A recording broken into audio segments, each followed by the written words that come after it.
Dr. Seuss was born Theodor Seuss Geisel on March 2, 1904, in Springfield, Massachusetts. His father, Theodor Robert Geisel, was responsible for the running of their family-owned brewery. However, the brewery was closed down following the enactment of Prohibition in the United States, which banned the production, importation, transportation, and sale of alcoholic beverages. As a result, Seuss's father was out of work, but not for long, as he got an appointment by the mayor of Springfield to oversee the affairs of Springfield public park system. Dr. Seuss had his childhood and adolescent days at Springfield. After completing his high school education with honors, he enrolled to study in Dartmouth College, a private Ivy League research university located in Hanover, New Hampshire, United States. Brilliantly talented in sketching, drawing, and writing, Dr. Seuss started working for the humor magazine, Dartmouth Jack-O-Lantern, as an undergraduate student and rose to become its editor-in-chief. But Dr. Seuss had intentions of becoming an English teacher, so after graduating from Dartmouth College in 1925, he left the United States for the United Kingdom to pursue a doctorate degree in English literature. His school of choice was Lincoln College, Oxford. It was there that he met Helen Palmer, his future wife.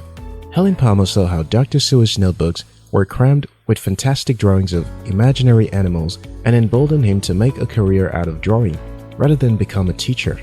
With that, Dr. Seuss dropped out of Oxford and went back to the United States in February 1927. As soon as he returned to Springfield, he commenced submission of his drawings and writing to publishers, magazines, and agencies, all to no avail. Nevertheless, his first taste of success came when a cartoon he submitted appeared in the Saturday's Evening Post, July 16, 1927 issue. He earned $25 from that work, which enabled him to relocate to New York City immediately afterwards. In New York City, he was hired by Judge as a humor writer and illustrator. Soon after his first cartoon for Judge was published on October 22, 1927, he married Helen Palmer. In one of the 1928 cartoons Dr. Seuss wrote for Judge, he mentioned Fleet, an insecticide then produced by Standard Oil of New Jersey. That cartoon caught the eyes of the wife of an advertising executive responsible for Fleet adverts. On her persuasion, Dr. Seuss was hired and proved his ingenuity from the popularity his campaigns for Fleet gained. As a result, his services became highly sought after even by magazines and publishers who had rejected his submitted work earlier.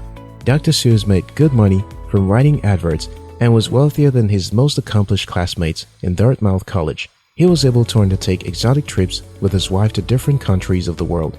While returning home from one of their ocean trips, the cadence of the ship's engine stimulated Dr. Seuss to write a poem which turned out to be his first children's book. And to think that I saw it on Mulberry Street. Today, Dr. Seuss is regarded as the biggest children's book writer, a successful cartoonist and illustrator whose books have sold over 600 million copies worldwide. As simple as it looks, your creative ability is your ticket to choosing your own direction in life. Whatever skill you're good at by nature or nurture can take you around the world if you begin tapping into and maximizing it. Steve Jobs advised, have the courage to follow your heart and intuition.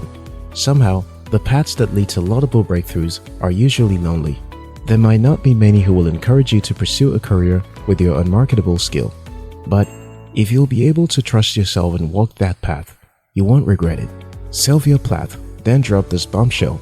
The worst enemy to creativity is self-doubt. You're the only one who can prevent yourself from creating a good life with your innovativeness and talent. Not even your critics. Edwin Land added, an essential aspect of creativity is not being afraid to fail. Finally, bear in mind that nothing worthwhile comes without a taste of failure and disappointment. However, if you persevere and keep trying while improving yourself, you'll look back on those gloomy days with a broad smile on your face.